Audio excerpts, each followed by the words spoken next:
Subscribe to our YouTube channel and press the bell icon to get the latest updates. Last week, large parts of Europe started to look like the planet Mars if you stepped out, even though it was snowing in most places. The sky and the air had a reddish-orange tinge, and there was red-orange dust deposited all over the snow as well. Social media was filled with videos and photos of people dusting off the top layer of dust to reveal white snow underneath, and all images looked like they had a sepia filter on. And this dust in Europe came from the Sahara Desert. This is not unusual. The fine dust from deserts like Sahara and even Thar travel large distances in large quantities, and that's what we'll talk about today in this video. We're going to discuss the Saharan dust, why it travels the way it does, how frequently this happens, how it impacts the things it settles on, and how it has actually shaped crucial ecosystems around the world.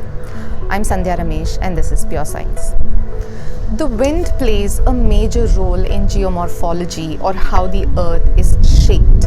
It is a major contributing factor to erosion, to breaking down of rocks, to weathering.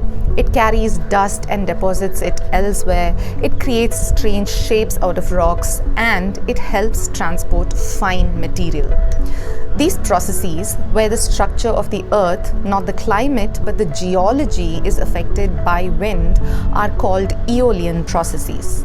As wind erodes and weathers rocks, it also carries dust with it. And similarly, it carries dust from top layers of sediments and sand as well. Even if there is some construction happening near us, or if we're near a road that is not paved, we see so much dust deposition all around us. So in a place like a desert, naturally there is ample amounts of material that can be swept up and carried by the wind. We see dust devils in dry places, and we know dust storms do occur. Most importantly, deserts are also full of dunes, sand dunes, which are all shaped by the way the wind carries material and deposits it. And winds are very powerful. They affect the climate on a global scale and work on weather processes on a daily basis. They travel large distances, and picking up fine dust from the Saharan sands and transporting them to the south of Europe is actually not a really big deal. In fact, dust from Sahara travels to many parts of the world globally annually by wind that travels hundreds and thousands of kilometers. Saharan dust has been detected as far away as Scandinavia and Japan and even North America and the Caribbean. And in these places, dust goes and deposits and settles on surfaces such as roads and streets, but also plants and even mountains and snow. The Saharan dust is transported by first rising up in the air in the form of a dust plume. A dust plume is a large volume of dust that climbs up in the air in a vertical column. There are other kinds of plumes too, like a smoke plume that rises from chimneys, or an eruption plume, which is the column of gas and dust that is emitted into the atmosphere after a volcanic eruption. There is also mantle plume, where there's abnormally hot molten rock in the Earth's mantle that rises up towards the crust. And there's of course water vapor plumes in places as far away as Saturn's moon Enceladus, which actually deposits ice and dust and replenishes one of Saturn's rings through its plumes. Plumes can carry extremely large amounts of material, and Saharan dust plumes can be actively tracked using satellite imagery as they move around the world. Sometimes these large dust plumes also take up shapes as observed from the sky, so we've given them names, such as last year's Godzilla Saharan dust plume that was observed over the Atlantic Ocean.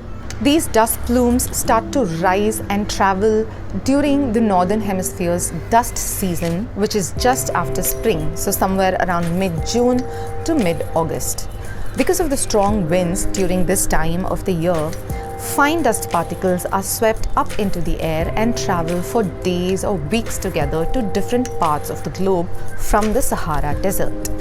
This dust in the form of plumes rises up to about 2.5 kilometers in the air and can form a layer of Saharan dust in the air that can be as thick as 5 kilometers and hold up to 60 million tons of dust. 1 ton is 1,000 kilos. This layer of dust in the atmosphere that comes from the Sahara is called the Saharan air layer, or SAL. Such large amounts of material and dust in the atmosphere of course affects the weather.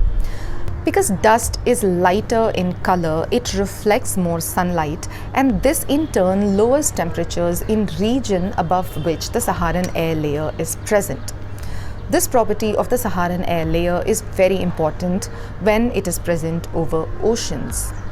Many of us know how hurricanes form. We've seen this in a couple of other Pure Science videos as well.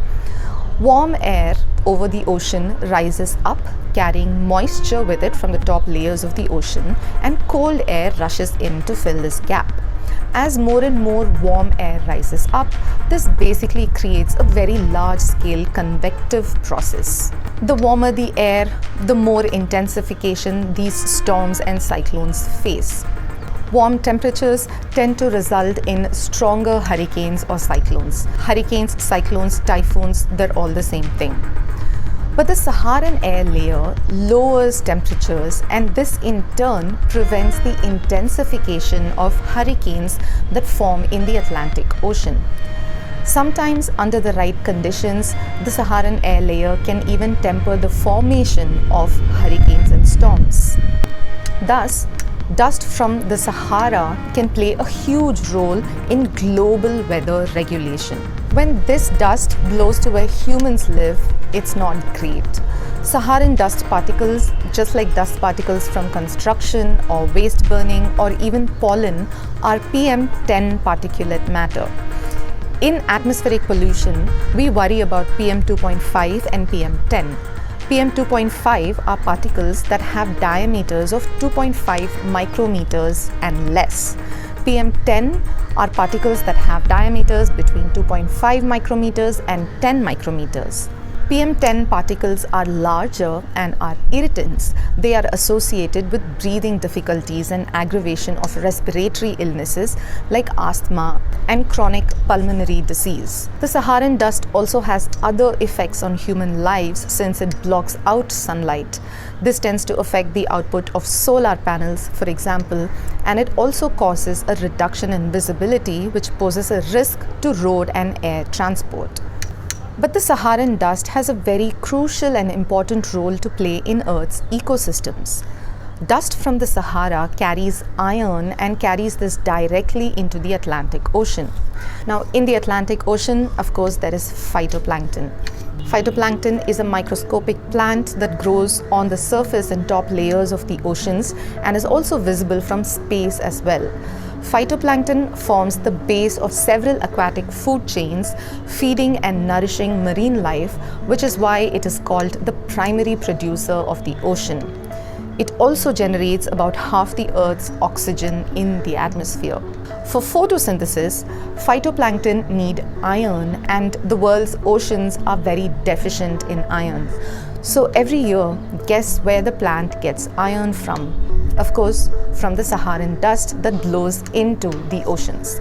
Studies have found that 71 to 87% of iron in the Atlantic Ocean comes from Saharan dust. Another major ecosystem that the Saharan dust helps nourish and sustain is the Amazon. The Amazon basin in South America is, of course, as we all know, a rainforest. So heavy rain tends to wash away top parts of the soil here and drains nutrients into the ocean. Crucially, phosphorus, which the Saharan dust is very rich in. So the dust carries phosphorus to the Amazon and replenishes the soil so that plants and trees could grow here in the world's largest rainforest.